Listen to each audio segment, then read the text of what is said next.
Surprise, everybody. We're going live on a Monday for News AF, okay? All right, here we go. Hey, everybody, what's going on? I'm Rob Cesternino, back again to talk with you about the week's most interesting news stories here for the week of October 7th, 2024, here on News AF. If the story is buzzing like it's on crystal meth, it's about to be News AF. If the same old news makes you bored to death, it's time for some News AF. Actual, factual news. Yes, that's right. We're back once again. The guys are here, some in different places than you would expect. First, the person who's where he's supposed to be. He's pickleball's top influencer, Father Nature, Tyson Apostol. Yeah, I'm right where you expect me to be. Old dependable Tyson. Dependable Tyson. Dependable. Pair of underwear. Yeah, but Danny's also where he's supposed to be and where we expect him to be on a motherfucking adventure. Yep. All right, Danny, why don't you reveal to the world where you are? Tyson, I can't get his pronunciation correct. Can you do it for me? Danny is in Barcelona. Yeah, very good. Yes, I'm in Spain. España. Yeah. Eating España. tapas. Yeah. All S's are TH's there, Danny. Not all, but most. España. Yeah. Out here rekindling the fire after, I don't even know, 16 years of marriage. Happy anniversary, Danny. So long. Yeah, happy anniversary. It wasn't. They usually aren't at the very beginning on these trips, but then, like I said, we kind of like remembered how to communicate with each other, not having children in between us. Yes. Yeah. Did you like that, or do you prefer the? It's barrier? rough. Like taking your wife on a trip, especially in different time zones, can be really jarring. Yeah. You have sleep deprivation, you have food problems, and on top of that, you just are arguing about directions, where to eat. She doesn't care, but secretly she cares more than you, things like that. And so at the very end of the trip, it's all ironed out, but now it's time to go home. Yes. Are you going to surprise her with a big dinner with your family at the end of the trip like you did for Tyson? A family intervention? No, but my wife was surprised at the very beginning of our relationship with a big dinner with all of my family, and I probably almost led to a breakup. Yeah. What happened? Well, just because my family is huge, I brought her over for dinner. All she didn't realize 11 it was going to be kids, 45 people. parents, other people. It was like so many people. A state so dinner. Loud. She couldn't talk. She didn't talk. No one was going to let her talk. Yeah. And so it was just a brutal, verbal beatdown. You have to be strong. Came away shell shocked. I didn't even realize that I've never been around your whole family at the same time, Danny, but now that I'm doing the mathematics of being in a big family, you either have to be strong, a leader, or wither away to a worm. And there's both types of people in those families, but it's there's not the middle people really. There's the outspoken, my way or the highway, out of my way, or there's the I'm hiding. I'll let you do it. You have to when conversing with that many people, you have to know when to wedge yourself into the conversation, and you better have something good to add, or else you'll be shunned. The circle will close, and you'll be on the outside. Oh, I'm wedging my way in every time. Yeah. Tyson's a perfect. We could adopt Tyson with almost no hiccups. No problem. Yeah, he would come right just in fit perfectly. Yeah. Do you feel like, Danny, that being in this environment really finally honed your podcasting talent? Exactly where to jump in, what to say, how to make your voice heard? Definitely helped.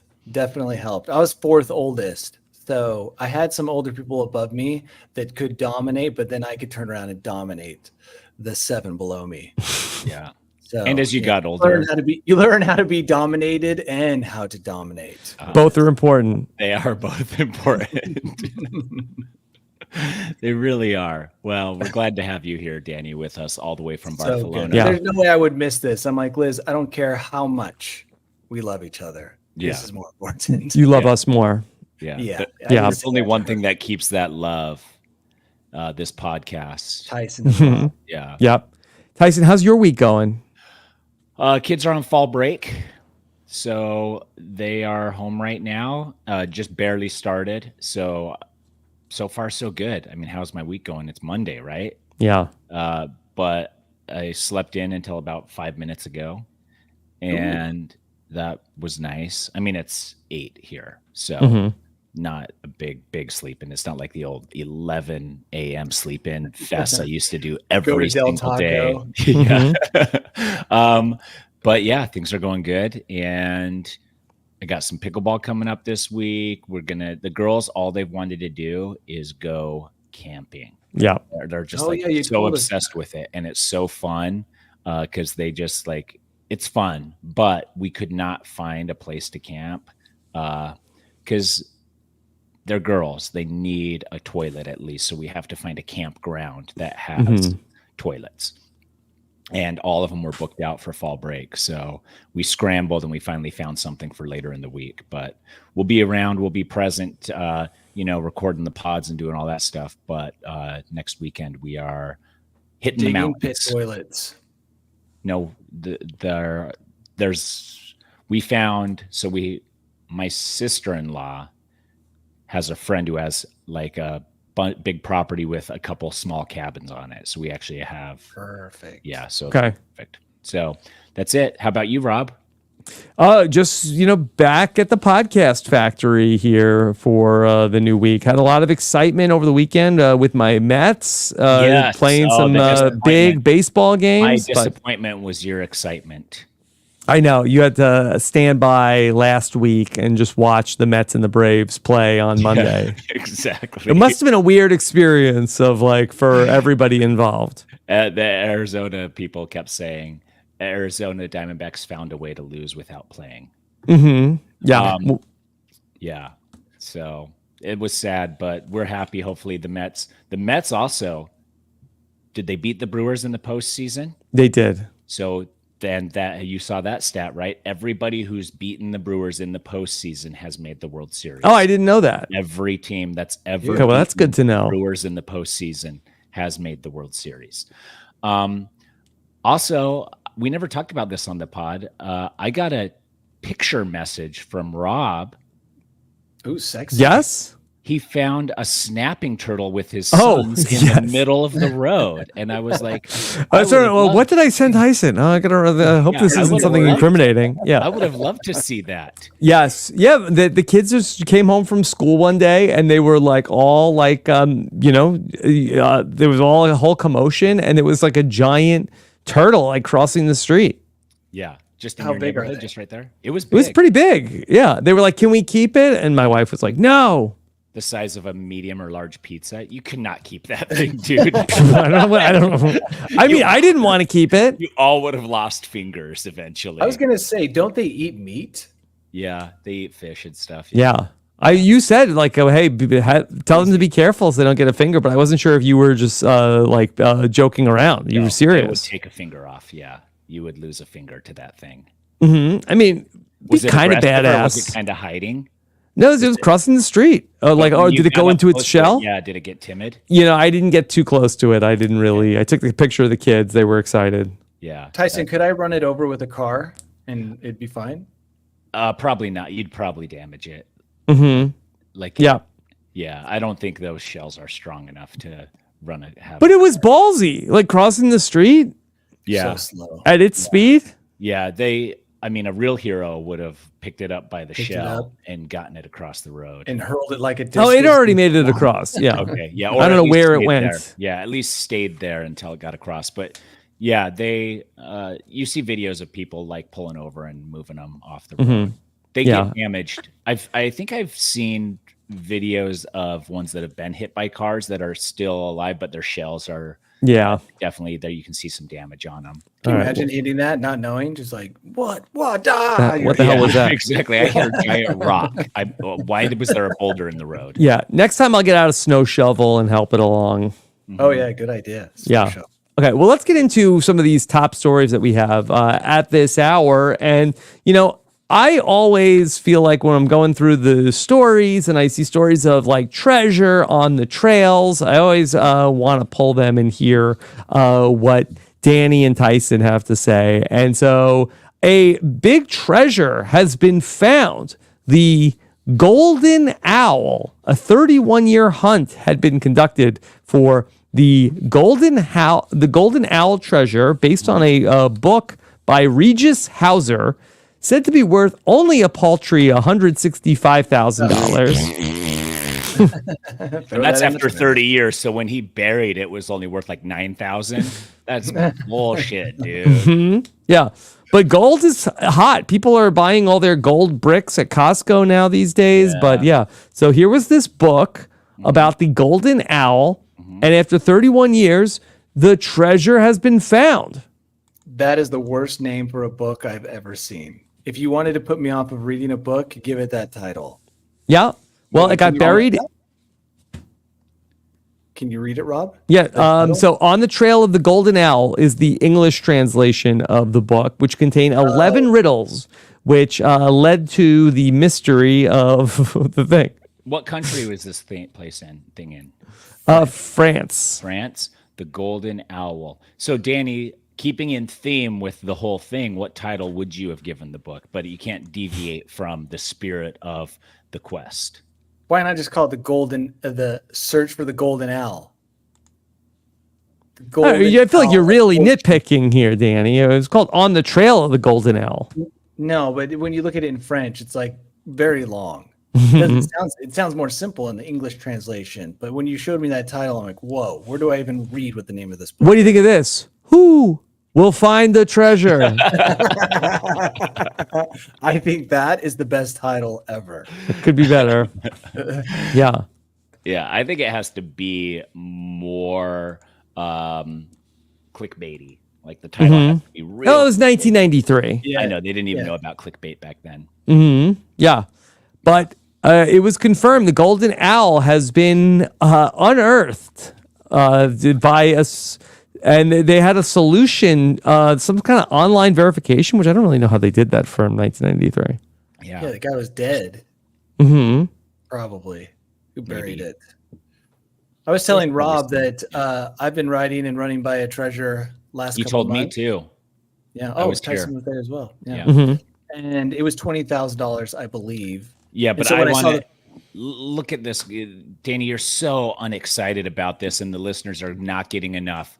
There's a guy in your area, right? Tell us, like, because you just said there's a treasure that I was riding past. Like, tell us the whole thing. Every year, some Yeah. dude to promote outside activities for the family, right? He hides money because money is also a good activity for the family, getting more. Yeah. Dad's already spending it all on kids. A lot of people, that's one of their favorite hobbies, getting money. So you combine your favorite hobbies, and that is finding other people's money in the mountains. Finding free money. Yeah. Free money. I mean, time, I guess, is something that's very valuable. According to some, it's the only thing that matters is time. But you go out, people are going out looking all over for this. Could be anywhere in the state of Utah. He left riddles, and just like this person with the book, so you could narrow down where it was supposed to be. I don't think the person who found it actually knew from the riddles. I think they just stumbled into it, which is really unfortunate for me because it was extremely close to a place I had been traveling on almost a weekly basis. So, imagine pie all over my face at the opportunity that was lost. Yeah. So what's he hiding? So he's hiding bricks of $100 bills in the form. No, of I think he's $1,000? hiding not actual money in it, but something you use to claim the money. Oh, okay. Okay. And so when I saw the pictures of the father and son, they were so happy. I thought the happiness and money could have been mine if I would have just looked a little bit more. I bet the happiness of $20,000 is very fleeting. And then it turns to bitter arguments, maybe fist fights. Yeah. Maybe later a lawsuit from the kid. Yes. Like, that was my money. Or the dad suing the kid. Suing the kid. Yeah. Lawsuits, lawyers. They're already lining up their lawyers. There's a YouTube channel down here locally that does, I think they might be weekly treasure hunts for like a few $100s, like $300 to $500 cash, and they go stash them, and then they make a YouTube video with like the landmarks to where it's at and stuff. And my brother-in-law knew where one of them was, and they put the videos up like Friday night or Friday morning or something. And then everybody goes out and looks for it. And he was like, I know where this trail is. Let's go. So we just took the kids out because they were like, let's go look treasure hunting. So the kids were like, oh, treasure hunting isn't hiking. I was like, yeah, exactly. We got you. So we go hiking, and somebody had found it like an hour or two before we got there. But there was like, everybody on the trail was looking for like this $500 prize. And it'll be like when the golden ticket gets found, like everyone starts crowding in on the person who found it on the trail, trying to claw at it. And like, yeah, it could be brutal. Danny, would you ever consider hiding treasure on one of your trails? Like, could that be like, couldn't you be the Willy Wonka in the ultimate like mediocre amateur video of like, hey, YouTubers, like I've on one of my adventures, and the clues are in the videos. Just go back and watch them all. So Danny and I go to Norway, drop a gold bar down a crevasse on a glacier, tell people the only way to get it was flamethrower. They go melt the entire glacier all the way down to the earth to get the gold bar. I think it's a good idea, except for the fact that I'm more of a Scrooge than a Wonka character. Yeah. So you'd be taking from people. So let's workshop that then. Is there a way on your adventures that you could take from people? If you're more of I steal their goods and bury them. And then I tell them how to find their stuff. They should but only half of it's there. Yeah. Because I take a cut. Speaking of adventures, I still have my stack of adventure gear here, Danny, that I bought for our trip. To remind you of our time together. Yeah. No, just waiting for the next one. We found treasure every day in our friendship. And That's true. That's true. We win. Part of me when you went to the top of that mountain without me, because I turned around and I got like the best nap of my life in. Part of me regretted that, but then part of me was like, that nap was so awesome. Yeah, I mean, look at you. I got a view. You got a nap. We both won. I also got a view, not the same exact view. Yeah, then we both had a Circle K hamburger. I mean, doesn't get better than that. $165,000. Keep it. Yeah, that's honestly the only thing I regret was eating those hamburgers. So maybe in the future, Rob, I'll find something of value. Do we have the Delta flight on here today, Rob, of the cabin that could not pressurize and circled Salt Lake City trying to... Oh, no. You want to get that? Rachel told me yesterday, and I said, tell me more about it. So all I'm getting, this is not the official... seventh-hand information. And she read it somewhere that people's noses and ears were bleeding as they were trying to pressure. I would have seen that. That for sure would have been. That's what I thought too. Yeah. But you think, I think it's something. I think there's something to it. I just don't know the extremities of it all, and I don't know when it happened. So the FAA is investigating a cabin pressure problem that injured. So this was on September 19th. It looks like. Oh, that was too long ago. Never mind. It took a while to get to Rachel. Okay. Yeah, there were 10 passengers that needed medical treatment. Yeah, I would have been able to pressurize. As soon as Rachel was like, the cabin couldn't pressurize and people's ears were popping and stuff. I was like, I'm a pro at pressurizing my own. Self-pressurizing. Ears. Clonk, clonk. Yeah, I would have been fine. Okay. Yeah. What else we got? All right. Well, do you remember talking about the person who was leaving bottles of pee in Pasadena for some time? Treasure. Yeah, some gold. It's leaving gold. Yeah, liquid gold, they call it. Exactly. Yeah. Okay. So, that continues to be a mystery in Pasadena. I've got some news coverage about this. It's just somebody peeing in a bottle in their car. But they're taking some precautions to try to see if they can stop this person. Pasadena, and it's not exactly something that you'd want to see or smell for that matter. Well, okay, here we go. Two local filmmakers are getting plenty of attention these days, tracking down the so-called pea bandit. And Eyewitness News reporter Rob Hayes is live in Pasadena with why they believe these strange deposits are a form of art. Rob? You know, street art has been all the rage in recent years, right? Banksy has left his mark on sidewalks and Very walls, similar. and now Pasadena apparently has struck gold. Apparently they are flush with what some, but definitely not all, are calling art. It's a stretch of Colorado Boulevard in Pasadena that really doesn't stand out, but it certainly puts the P in Pasadena. Oh, that's a lot of urine. That is a well-hydrated individual. So this guy, whoever is the pea bandit, is I think it's the guy with his glasses. This could be this guy. Yeah. You think he's like the Joker? He shows up and gets interviewed on the scene. I mean, look at his tie and his collar and stuff. Yeah, Everything says IP into. Yeah, why is his collar flying up like that? he's like, I got to dress like a businessman. And so then it's like, I don't know how to do any of this. And throws it on. Yeah, I'm a businessman. My name is IP Freely. When I heard this story, I thought it was just like somebody pissing in a Gatorade bottle while they're driving and then like pulling over and setting it down nicely or something. This is like a gallon of urine, which means somebody is stockpiling the piss jar until they're ready to set aside an entire gallon of urine. Not art. It's not art. I had friends. No, the smiley face on the container is the art. I had friends in high school who were stockpiling their urine for pranks that were disgusting. And they always had at least a gallon or two of their own urine stockpiled in their home somewhere. So You got to. you got Be ready. Be prepared for anything. That's right. Okay, well let's see what he had to say. The right word to say, right?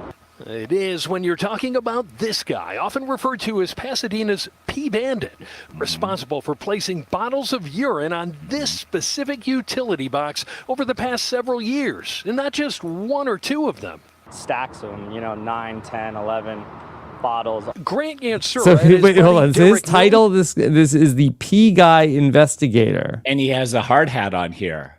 Awesome. You don't want to get urine in your hair. Yeah. Are about 2 years into documenting the mysterious bottles, captivated by their placement, their purpose, their color.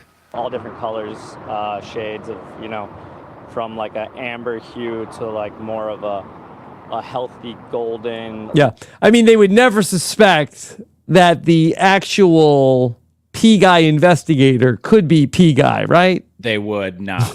Here's No the matter thing. what, Did you this read guy on loves those bottles? All the bottles said HIV positive or AIDS positive or something, which is probably actually true. The Pea Bandit probably is just like, I can get in trouble for, I don't know. I don't know. It's weird, but also like if they are HIV positive and there is risk involved with handling urine then I guess. Look, this site is nothing new to Tyson. Yeah. While riding your bike, how many piss bombs have you seen? You see them all over, but you don't see gallon ones. You see little Gatorade bottles just like tossed in the bushes. And my daughters are always like, hey, what's a full Gatorade bottle? I was like, that's not Gatorade. That is the Gatorade bottle, but they're always so excited. Somebody just left a bottle of Gatorade. I was like, no, that's not Gatorade. So this is, the funny thing is it's been going on for years. And this guy's whole job is just investigating that. And he's just with his hard hat. He's purposely not finding them because you know how easy it would be to just like set people up there or like a net contraption that captures them. Like you could. He does know who it is, but it's some high-profile politician, and he just can't let that out anymore. Oh my gosh, who do you think it is? Dude, it could be anyone. Seat of government. Gavin Newsom. Yeah. I mean, this is California, so I don't know, but I feel like he's in the northern part of the state. So they did come up with a contraption to try to stop the Pea Bandit, to slow him down on that one box that they put up. Well, that pyramid look. Yeah, a pyramid on top of the box. Is that how the ancient pyramids were first built?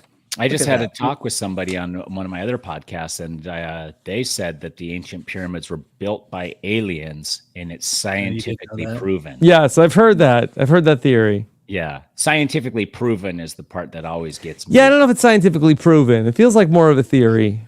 Yeah. So this guy rage smashed this. It was also a theory that this would stop the P-Bandit, and it did not. No, you can definitely. He destroyed it. Yeah. You can also. Let me tell you how you get around this. You just pee into a grocery bag, and it just goes over. Oh, that's smart. Maybe we have a P-Bandit among us, Rob. Oh, you think so? Danny seems to know a lot about it. He sure does. Danny's over there into a container. Right? Danny's over there spreading his street art on the streets of Barcelona. Mm-hmm. Yeah. Just use a bigger container than you think you need as a rule. Okay. That's rule number 1. All right. Well, let's segue naturally from number 1 to number 2. Yeah. And so it is spooky season. Are either of you familiar with the phenomenon of a ghost poop? Yeah. You sit down, you poop, you feel it leave your butt. Then you stand up, you look because you always want to investigate your poop after, and there's no poop in the bowl. But I don't think that's what this is referring to. As it slid down the pipe without unbeknownst to you. Well, perhaps, yeah. I think that Tyson's not far off. Like that the term ghost poop is used by a registered dietitian, Julie Balsamo, to describe the healthiest poop that you can have. Where it disappears without a trace. So perhaps if it has gone and hid, I think that is a symptom of the ghost poop. And she calls it the healthiest poop that there is, with no evidence. You can't even see it. She says it's the healthiest bowel movement in a lot of ways. I don't know. The reason these poos seem to disappear, they are heavier. Yes, heavy, packed with fiber. Nice and dense. Yeah. Mm-hmm. And then slip. Lack of residue.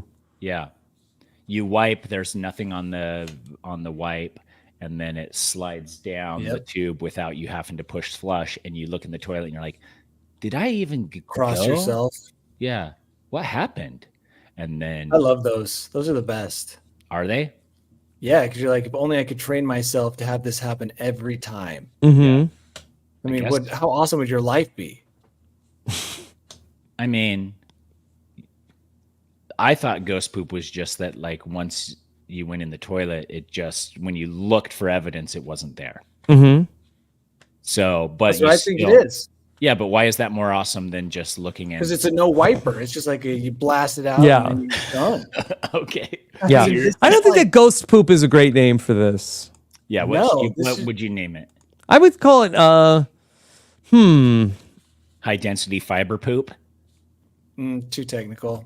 Too technical. I feel like the two things are like it's heavy, but then also that there's no it's very clean. How about this? Stealth turd. Stealth? Stealth turd. Dark matter poop. Kate in the chat says dark matter poop. Dark matter implies that maybe it was not as clean. Yeah. But that it's very dense. The black hole poop sucks itself right into itself. Super poop? Super? No.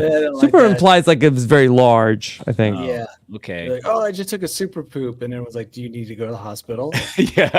They're like, you saved up for a week to do a super poop? It's like, no, I do it every day. What? Yeah. Yeah. Okay. So I feel like that more of like just that it's okay. Aerodynamic. That's not the right word. Hydrodynamic. Hydrodynamic. It's aero until it hits the water, and then it's hydro. Or it has the perfect curvature of the what do they call that? The flight of the Navigator spaceship. No, the bend of the toilet. The thing that keeps the smell from coming back. Maybe it's like perfectly curved. It's like yeah. So you could do something with that. Yeah. Yeah. We'll figure it out. We'll have to workshop it. I think AI could probably come up with something for us, but that's going to take the perfect prompt. Perfect. Yeah. So for now, we have the ghost poop. I think that's like the slime. When you get slimed, Danny, yes. I think that's ghost poop. Ectoplasma. Yeah. Whatever it is. Yeah. Yeah. That's what you think ghost poop is? Was like, I just got a layer. I got slimed. Yeah. The other thing too is like this nutritionist seems so confident in the health of this ghost poop, but also nobody's been ever been able to get their hands on a ghost poop to really dissect it. Mm-hmm. Yeah, because if you try to do it in a petri dish, it just like disappears. Mike Metters in the chat just says a self-flushing poop. Oh, very technical. Wow. I like that. Yeah, that's not bad. Yeah. Yeah. So in your texting, how often are either of you using ellipses? I don't even know what dot. Oh, I use them all the time. Oh. I overuse them, but I was overusing them before anyone else was overusing them. Mm-hmm. Yeah. Ghost poop. I mean, ghost poop. Okay. Well, I don't use them all the time, and I use them less than I used to, but I used to use ellipses all the time. Okay. Well, that there is some concern from Gen Z that they don't like it. That they say that's how boomers text. Yeah, really? Well, I read a headline that said boomers are the richest generation of people that have ever lived and will ever live, and that the generations behind boomer generation will slowly and surely live in poverty. So, suck on that, guys. Okay. What about when the oldest generation dies, though? They spent all the money. Everything was too expensive. They spent it. Yeah, they're going to be buried with it. Yeah. They spent it on buying a $2 million underwater trident statue. We're the closest. We're the closest generation to the boomers right now. So we'll at least be, due to proximity, carry some of that wealth with us. But unless they keep living, they don't seem to be dying fast enough. Wow. Yeah. Right. All right, so I don't know if you can read this. It says, this is how boomers text ... They use ellipses for no reason ... And it's confusing. Yeah, but this person doesn't use capitals or periods. Mm-hmm. And the only thing, This is how young people text. New text. We don't need ellipses. New text. The line break is enough. Yeah, that's true. Yeah. Ryan asks if I identify as a boomer. No, not really, but probably more boomer than Gen Z. Yeah. So I don't know. I guess I could speak to this. Like, I'm still trying to figure out what I want to write. Like once I engage you with hit you with the first text, now you're already texting me back instantly. I'm gonna look. I got a lot to say. I'm going to look through my texts and see. I'm going to look through our texts and see. Oh, no. Who's sending who in ellipses? I think I might be pretty prone to an ellipses. I really don't think I am. We have 0 ellipses going back into April. Now we're in March. Yeah. Single ellipses from any of us. Good. We're so young at heart. I'm going to go back to my texts with my mom. Let's see. Last text from my mom. Happy National Podcasters Day. ... Nobody does it better. Oh, my mom. Yeah. My mom does use them. Right off the bat here, I'm seeing some of them. She also uses emojis, which whenever she does that, I'm like, I laugh out loud. You say cringe. I think it's so funny. Oh, she does. Here's more. I never noticed. And more, and more, and more. Wow. An article that's true. Normally, I would just write them off as just a bunch of BS. I think there's something there. I think there's something there. Data point. I'm going through my dad's texts, and it's just political memes. Tyson, do you think that this is true for Twitter also? Yeah. I think it's true in all, like, emails. Yeah, Twitter, all of that, yes. Gen Z hates ... But I purposely got away from it. You're calling them ellipses? I ellipses. Got away from those years ago when I realized I wasn't using them correctly all the time. So Yeah, I'll still probably use them if I feel like that's what is needed right there. But yeah, whatever. I understood both texts exactly the same when Gen Z was mocking the boomer and when the Gen Z was showing us how it was done. You push the same amount of buttons pretty much. You like the line break more? I like that idea. I don't know if I use Yeah, because then you could like get like thumbs up different parts of the message. So I get you're it. saying send a sentence at a time. That's what Gen Z is saying to do. Without punctuation. Yeah, I kind of like that. My fat fingers can't type very many words in a row without starting to just go off the rails. Just mess everything up. All right. Have either of you ever heard of dirty sodas? Yep. You heard about this, Tyson? Of course, dude. We're from Utah. Well, that's what I'm saying. That's popularized on Secret Lives of Mormon Wives. I never heard of this before. Yeah, it's hilarious. It's just like, we're Mormons. We don't drink coffee, but we want 15 extra squirts of coconut. Oh, so I didn't know that no coffee was a Mormon thing. Yeah. I didn't know that. Yeah. Yeah. Well, now you know. So that's why Danny drinks 95 Monsters a morning. Yeah. Okay. This is makes sense. Yeah. All right. Yeah. So okay, tell me about coffee with something healthy like Monsters or Red Bulls. Yeah. Yeah. But what's the difference between coffee and soda? That's the age-old sugar content. Soda's unhealthy. Soda's chilled.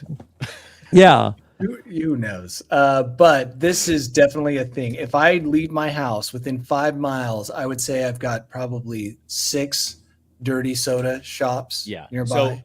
So there's stores for dirty sodas? They're called Swig and Sodalicious. Those are the two main. No, there's more. Now they're just all over. They've proliferated insanely. Have you ever seen like a Dutch Bros coffee stand, Rob, where it's just like a little box drive-through? No. You haven't seen one of those? No. I'm just trying to describe to you what these things are. So have you ever seen like a snow cone shack, like that's almost portable? Okay. So these are like a little bit more permanent structure than that, but they'll be like in a parking lot and there'll be like a line of like 40 cars just waiting to get their 95-ounce soda for the afternoon because they already finished. If only they did 95 ounces. They finished their morning soda. Yeah. Now they have to go through, and it's just like they just mix and match. So like they have all of the mixers that you would get like at a bar, plus they have invented their own, and they're all extra high sugar content too. So it's just like, I'll have a Diet Coke with 15 squirts of coconut sugar. You can feel your teeth dissolving while you drink it. Yeah. Like, the enamel is gone. Like, where'd my canine go? Okay. My teeth are super sensitive right now.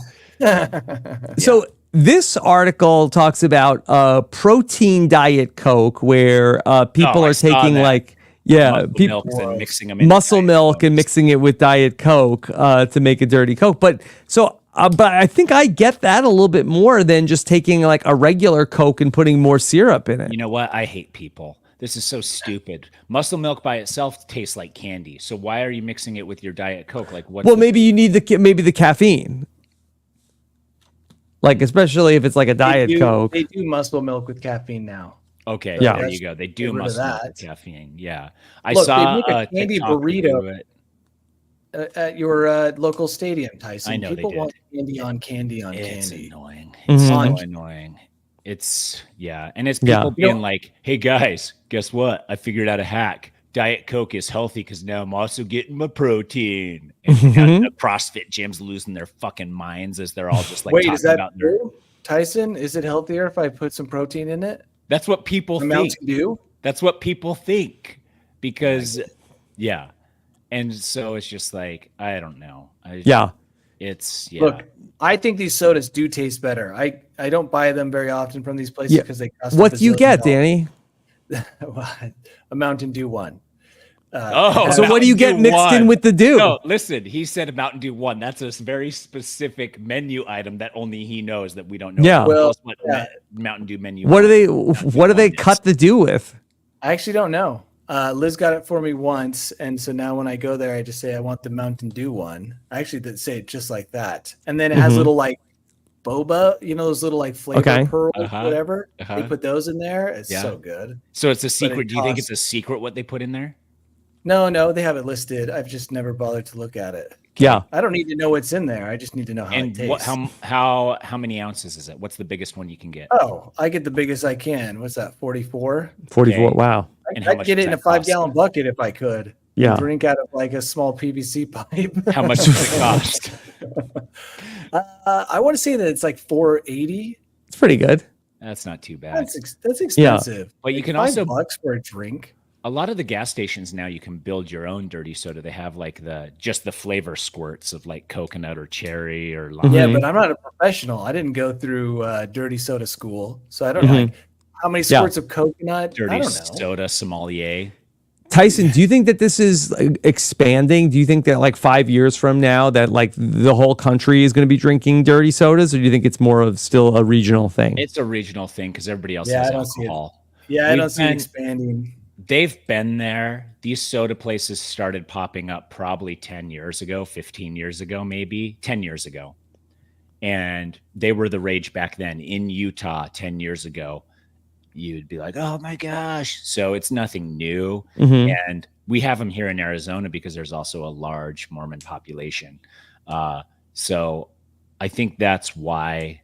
And I think there's some, how do you say it? Where like I have my big cup and you have your big cup. There's like some community thing celebrating the 44-ounce dirty. Got it. It's part of the culture. Now, do you bring in a Stanley? Do you bring in your own like Stanley cup to do it? Separate. Okay. That's separate. So you have that's for your water. Cup. Yeah. That's for your water. Yeah. So you have your Stanley water that you carry around all day.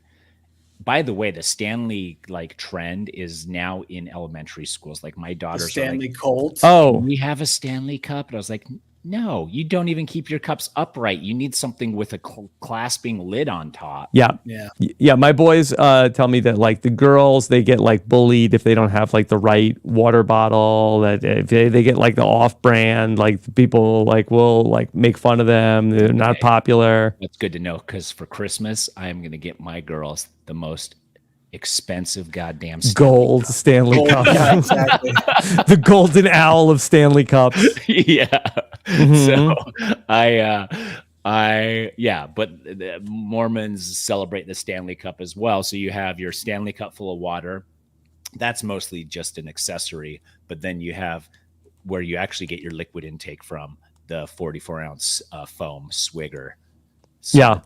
Dirty soda. Okay. I'm so glad we brought this up. This is so interesting. If we have I've any never more had one. Yeah. I've never had one. But I have squirted coconut cream in my Dr. Pepper, which I think is a thing they do there. I just did it at like a Maverick or Circle K or something, and it's fine.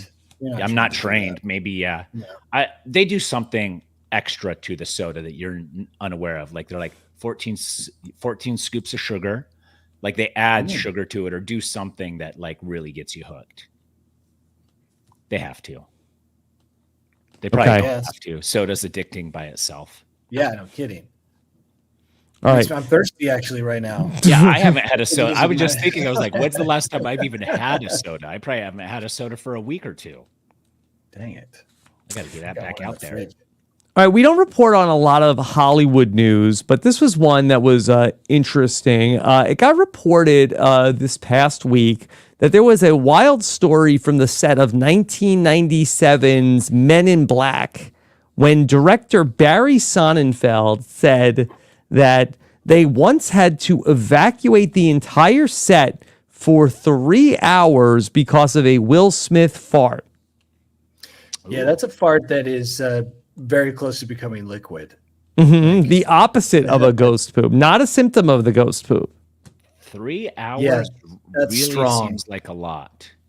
Yeah. It's a mist. That's more of a mist than a fart. 3 hours is a tight space that has no... Well, that's exactly right. I mean, this sounds a little bit like the submersible because that they claim that on this one day of the shoot that Tommy Lee Jones and Will Smith were in a car that had to be hermetically sealed because it travels at hyper speeds and flips over in order to film the sequence. So they put them in the car And then Will Smith farted so bad that they couldn't get back in for 3 hours.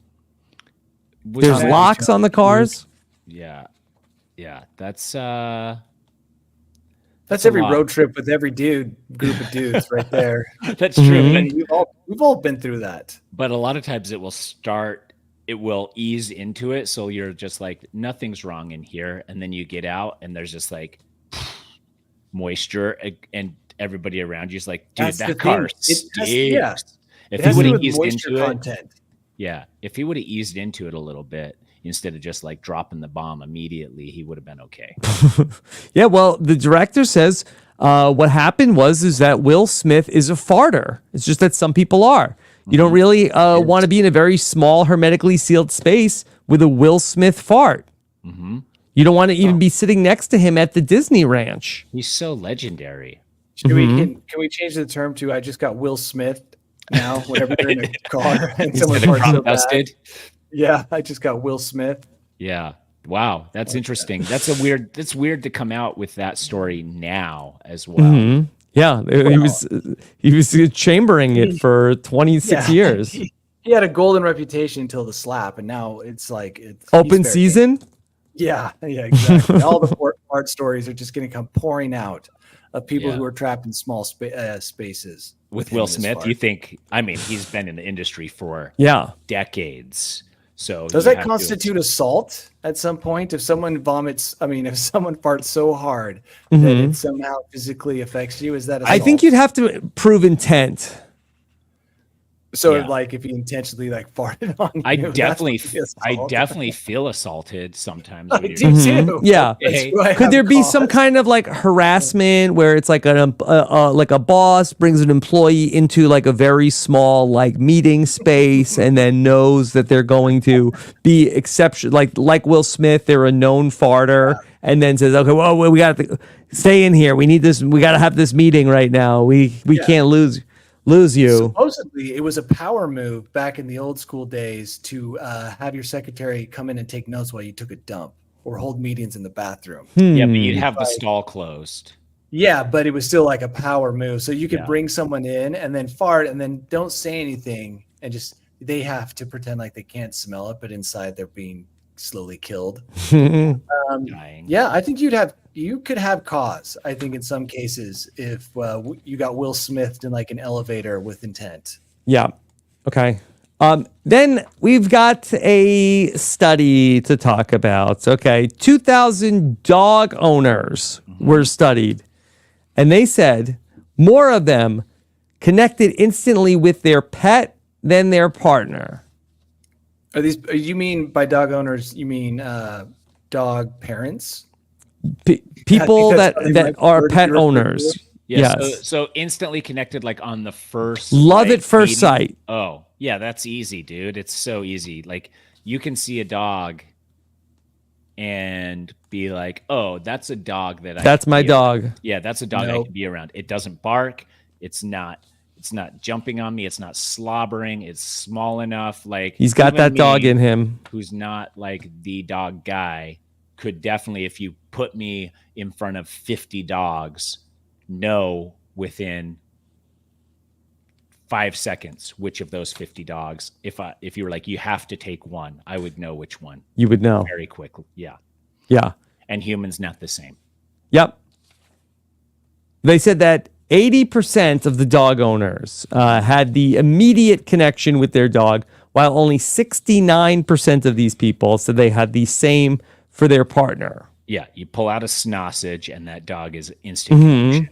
Whereas a human, it takes more. It takes golden owls. It could be a fancy Stanley Cup. It could be a limited edition 98-ounce swig dirty soda. Like you gotta speak their love language. Daddy's in Barcelona, about the furthest you can be from a dirty soda. Yeah, they've shrunk the sodas out here, and they don't. Like they shrunk the sodas. Yeah, the can of soda is now so much smaller. I'm like, dude, this isn't enough for me. Yeah, you have 44 ounces, and it's of this? $8. Yeah, do you have 9? I need 9 of these. I need 9 of these. Okay. By the way, I had a pet dog these people had a puppy on the beach yesterday, and they thought that I would love the fact that their sandy, wet dog came over to my clean towel. Yeah. And so I was like, dude, get this, like pushing it away. You know, it was their puppy. It was not love love at first sight. I'm like, dude, I do not like your dog. You think I'm going to like your dog, but your dog is horrible and wet. And now I've just touched it with my hands. And I just thought these people are so infatuated with their dog. They're blinded to the fact that anyone else on this beach could hate their dog. Yeah. But here it's the same with kids. I was there on the beach. Yeah. But here's the thing. My kid, most likely, and kids don't generally do this, go over to somebody else and kick sand on their towel. Sure. And only psychopath children do. No, but I mean, when they're really young, they do. When they're really young, they're just walking. No, they don't go over to someone else's towel and kick sand on it, and they're all wet and shake off right there. Yeah. Parents don't let that happen. Kids don't do that, but dogs do it all the time on the beach. And people are like, you should love my dog as much as I do, and this is cute. And you're like, no. It's interesting that people feel this way about their kids and their pets, but not necessarily the romantic partners. Yeah. Yeah. Maybe when they first meet them. Yeah. Like if Liz went over and started kicking sand on a stranger's beach towel. You would like, oh my God, is my wife the best or what? Yeah. So Danny, because Danny obviously didn't appreciate this, but I also know another thing about Danny. He does not like getting in water. Oh. Yeah. I went in halfway and I'm like, that's enough. This is kind of cold. Okay. Yeah. Mm-hmm. I was right going back to say, to my towel. Yeah, I was going to say, what would you rather do? And would you rather touch a wet dog or go in? Yeah. I would rather get in the ocean than touch a wet dog. Okay. Did Liz like the dog? No. I think she was like, dude, because she wasn't paying attention. I saw the dog approaching. So to her, it was a surprise attack. A sneak attack where it shakes sneak attack. Yeah. Okay. Oh, that's so gross, dude. Just thinking about it. I need to go wash my hands. Wet dog's not my thing. Okay.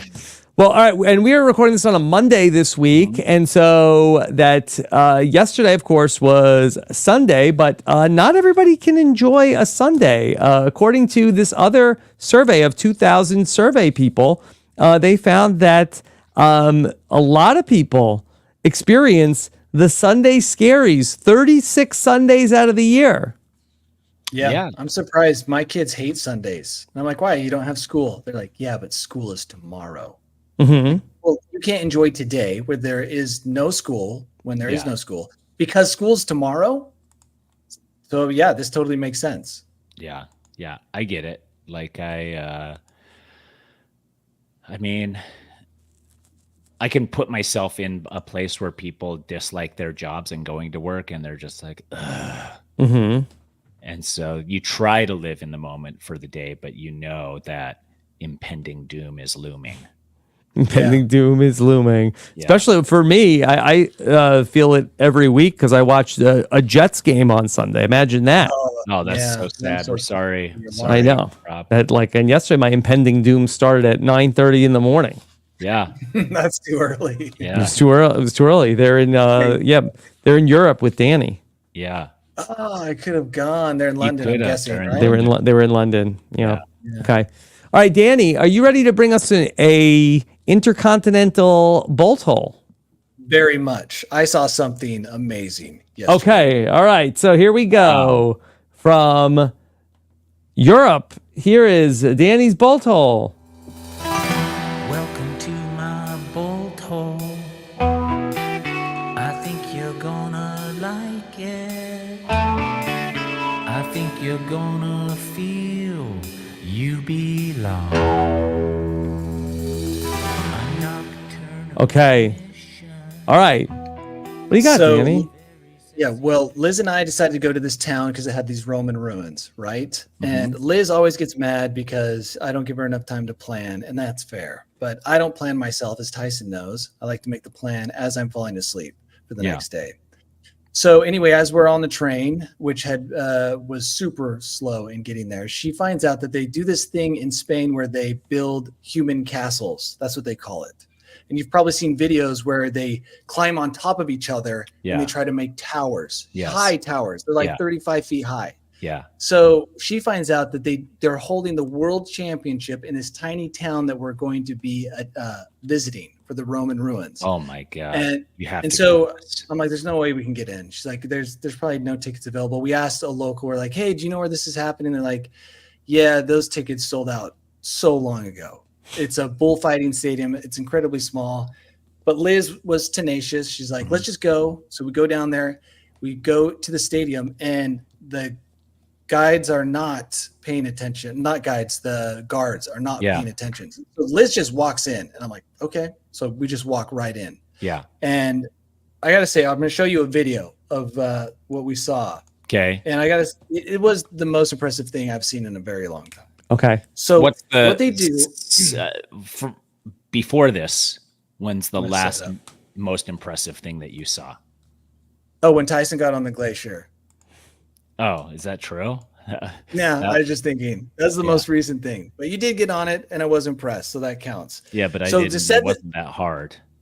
To set the stage for this is a bullfighting stadium, so not particularly huge. And on the I don't know how big bullfighting stadiums are. They're not very big. It doesn't look like 2,000 people. Maybe 5, maybe 2 to 5. Okay, it's really hard to tell. So what happens is all these groups from different regions around. They didn't have any muscle cows, did they? No muscle, but I'm surprised. These people get together as teams from local areas, probably 50 people. It was hard to tell exactly how many. And they build a foundation, looks like about 30 people strong. And then from there, they kind of hold people in a human pyramid and this is the amazing part, the last people to climb up are kids like 8 or 9. In America, we wouldn't allow that. No. Right? It's the most dangerous thing. So right in front of us, they're building this pyramid. Let's see. You can see the pyramid there. Whoa. Yeah.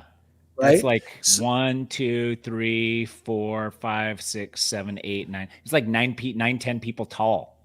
So there is also a group underneath them of a lot of people. So we're watching this. Here, let me go full screen on Danny here. So here, is it playing? No, let me play it. Maybe not 9, 10 people. So no, it's not. So you see how the kid is getting up there at the very end? Okay. Yeah. They're all shaking. Yeah. And they're probably like telling that kid to get off. Now the kids just slide down the backs like that. Yeah. Yes. Okay. Oh my God. Oh my God. Oh, they fell. Yeah, the whole thing collapsed. We saw that happen twice. And these people were so tough. Like they came out of after doing it, they came out, they're covered in blood. The kid was crying, but it's like they just kept going. They kept competing. But why? I've ever seen. What's the prize? They're like ants. The prize is like $12,000 spread out among like 50 people. It's not even worth it. The prestige is, I guess, you become the best human castle building team in Spain. But it's a World Heritage. It's like a protected activity by UNESCO. Wow. And it was amazing. Like those people are incredibly tough that did that. They were also slightly drunk, but I'm sure that helps. Even the kids? It was just so impressive. No, not the kids. The kids were happy. That kid, even though she got crushed, a lot of those kids after that were still laughing and smiling, and it was impressive. I got to say, one of the cooler things I've seen. Do you think we need to introduce something like this to toughen our kids up? That's what I thought. Human pyramids? Yeah. I told Liz, no way in the U.S. would you do this. One time this happens, and the lawsuits come pouring in, and it's like you can't do that. Yeah. So I think it only works in certain parts of the world where it's okay if children fall 30 feet onto adults. Yeah. But I will say, when that whole tower collapsed, you could hear the thuds of the bodies striking other bodies. It was a very disturbing sound, is all I can say. I can't believe that everybody came out just only bloodied. Yeah, I was so worried. Was there any ambulance stretcher situations or no? Not one broken bone? Not that Maybe I they can tell. know how to fall. Yeah, that's what I wondered too. But the people holding at the bottom can't let go. So you can't go up to protect yourself from the falling people, right? So you're still holding on. Yeah. So yeah, you probably put your head down. But we watched 2 of those towers collapse, and basically they just shook it off, blood and all, and like just went back to building towers. It was awesome. So yeah, I thought Tyson, we put together a team because it is a world championship they just held. Us 3, we could be the people at the top. Okay. And just throwing that out there. I don't want to be at the top. I'd rather be closer to the bottom holding. Surveying. Mm-hmm. Maybe. Yeah, So, I'll be the coach. Yeah. Team AF. All right. Let's go. What do we want to put together for our thumbnail for today? Oh, a human tower for sure. Human tower doing golden owl on top. Okay, or drinking giant sodas. Okay. A human tower made of people with a golden owl on top. Let's see what happens there. Okay. Going to be interesting. Danny, when are you traveling back? We leave very early tomorrow morning. So Okay. it's all coming to an end. All right. Well, That's it. we hope you have an amazing final day of the trip. Yeah. Yeah, And I'm yeah. excited that you got to see that. I've seen those before. I've known that existed in Spain, so that's cool to see it firsthand. Yeah, Liz and I were having some great fights until we saw that, and it just That smoothed brought the you rest of the day together? over. Yeah, we had train issues, traveling issues. You know, like when you're trying to figure out whether or not you got on the right train. Yeah, and you're like, You're we like, did. I And don't you're like, think no, we're we going in the didn't. right You led direction. us the wrong way. And it's like, look at the chart there, and it's like, that means nothing to me. I'm like, no one on this train is panicked. I think we're all going to the same place, but we Yeah. are going into the interior of Spain, and that doesn't make any sense. But I don't know. Maybe this is going to work out somehow. Yeah. And like You got where you needed to go. Yeah, eventually. So and that helped so much. Mm-hmm. What do Okay. we have, Rob? Any images? I had to tell it to go again. The owl is really throwing it off. It's making only towers of owls. Okay. Tyson, what do you have coming up? Just gonna go up to a cabin later in the week. And then I also have Survivor podcast on Wednesday, and then just entertain the crap out of these kids as much as I can. And we still have all their extracurriculars happening. So yeah. Yeah. Are they off for the whole week? Yeah, they're off. They had a half day Friday, and then they are off this whole week and Monday. And then they go back, and next week it's all half days, I think. All half days. Yeah. They do that a lot here, where they're just like, surprise, half day, and you're like, but why? And they're like, I don't know. I always wonder that. Mm-hmm. Yeah, we get a lot of half days too. Yeah. We had a half day that was going to be last Friday, and then because of the hurricane was going to be in the create a lot of weather, they just canceled the whole day. And they how don't is care. How is hurricane season? Not too bad over here. We're in the eastern part of North Carolina, but the western mountains have been horrible situation there. Okay, so let me show you what I have here. It's really struggling here with the Tower of People. Well, I'm going to show you. Laughing, so I know it can't be. I'm not that laughing. No. Okay. All right. So here we have I don't even know what I did Tower of People. It's just giving us sort of like a big tower with people on it. This was a stacked tower of people drinking soda. Yep, that's what we want. You like this? It does not understand. Yeah, I mean, this might be the closest to. Oh yeah, that is. Yeah, they're climbing soda towers. Mm-hmm. To stack. That like looks like a thumbnail for an article about climbing the corporate ladder or something. Okay. All right. Gina says, "Great job, guys. Safe travels, Danny." Oh, thanks for sharing that amazing human tower video. Yeah, you'd love that human tower. Okay. All right. And then look, I've got everything going on here at RHAP. I watched all 6 hours of the Mr. McMahon documentary on Netflix. It was pretty good. I mean, not too many things that I didn't already know or have some memory of, but definitely it was an interesting watch. Okay. All right. Thank you so much, everybody, for joining us once again for News AF. We'll be back next time to talk about everything that happened this week. Take care, everybody. Have a good one. Bye. We did it, guys.